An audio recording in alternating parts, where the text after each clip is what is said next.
भारत में भी ई रुपया मतलब डिजिटल करेंसी का प्रचलन अब धीरे धीरे बढ़ रहा है और बहुत ज़्यादा बढ़ते जा रहा है।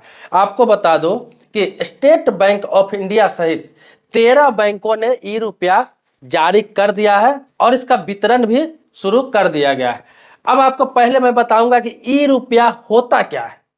क्या कैश जो है हमारे देश में क्या वो खत्म कर दिया जाएगा? क्या कैश का प्रचलन जो नोट हम लोग करते हैं, सिक्के करते हैं, वो क्या खत्म कर दिया जाएगा?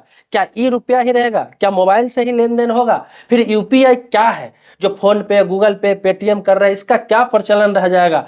ये सारे पे चर्चा करूंगा बहुत ही कम समय में। बहुत ही छोटा वीडियो बनाने जा रहा हूँ, पूरे वीडियो में आप बने रहेंगे।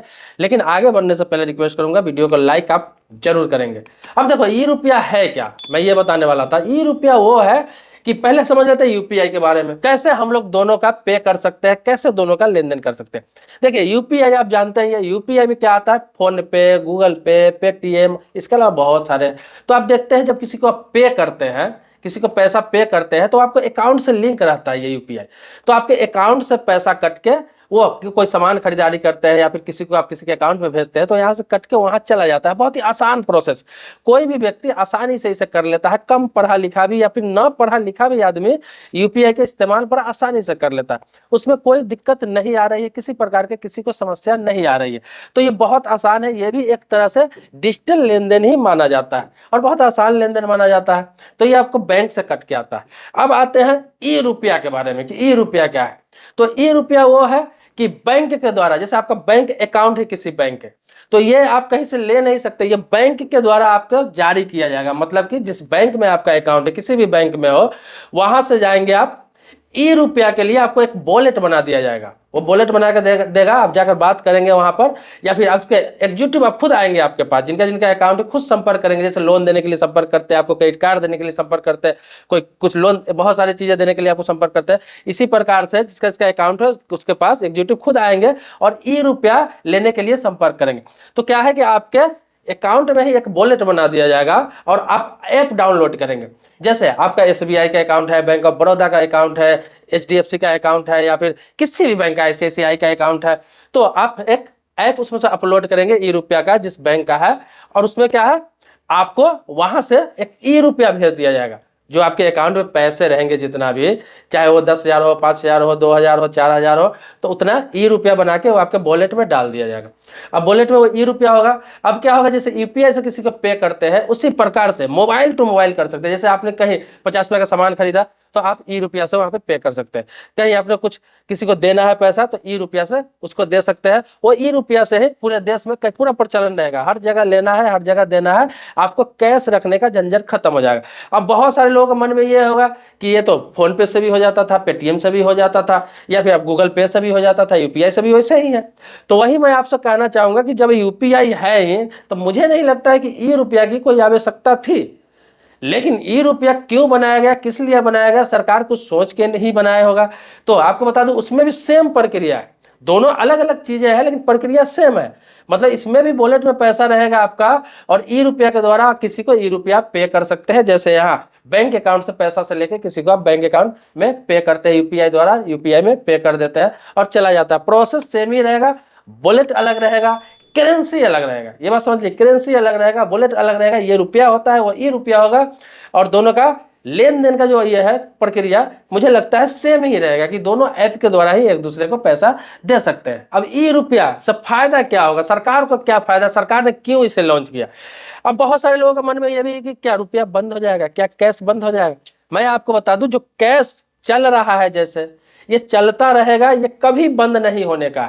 इतना डेवलप कंट्री है, आपको बता दूं, अमेरिका हो गया, ब्रिटेन हो गया, इसके अलावा ऑस्ट्रेलिया हो गया, बहुत सारे, रूस हो गया, जापान हो गया, जबकि वहाँ हर चीज डिजिटल लेन देन होता है, फिर भी नोट का प्रचलन बंद नहीं किया गया है।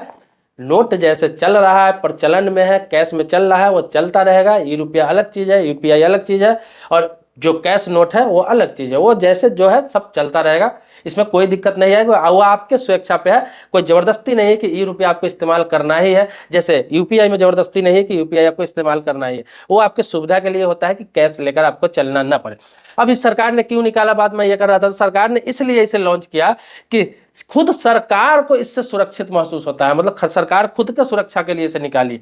जैसे आपको बता दूं कि सरकार कहीं कोई फंड पास करती है, कोई स्कीम पास करती है, कोई टेंडर पास करती है, बड़े बड़े लाखों में, करोड़ों में, अरबों में रुपया जाता है जो बैंक अकाउंट के द्वारा जाता है, बैंक अकाउंट के द्वारा जाता है। और जो लोग काम करते हैं, जो बड़े बड़े ठेकेदार होते हैं, बड़े बड़े कंस्ट्रक्शन कंपनी होते हैं, या फिर जो पदाधिकारी होते हैं, सरकारी अधिकारी होते हैं जो पास करते हैं, तो लोग क्या करते हैं कि कैश के रूप में कोई चीज पास कर देते हैं। और होता क्या है कि कैश के रूप में उसमें कमीशन ले लेते हैं जो पता ही नहीं चलता। जैसे एग्जाम्पल के तौर पर बता दे रहा हूं कि कोई सरकारी अधिकारी किसी कंपनी को कोई टेंडर दिया, सरकारी टेंडर की रोड बनाना है। चलो मान लिया 5 करोड़ रुपया का फंड है, 5 करोड़ रुपया का फंड है।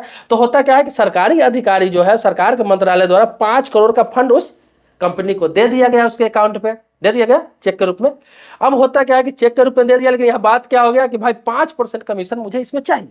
अब कंपनी क्या करेगी, उसमें से कैश निकाल के 5% कमीशन इनको दे देगी। कोई रिकॉर्ड इसका नहीं है कि भाई कंपनी को 5 करोड़ रुपया मिल भी गया, इधर 5% इनको भी मिल गया, ये भी हो गए लखपति, इनको भी कोई दिक्कत नहीं, अब पता भी किसी को नहीं चला।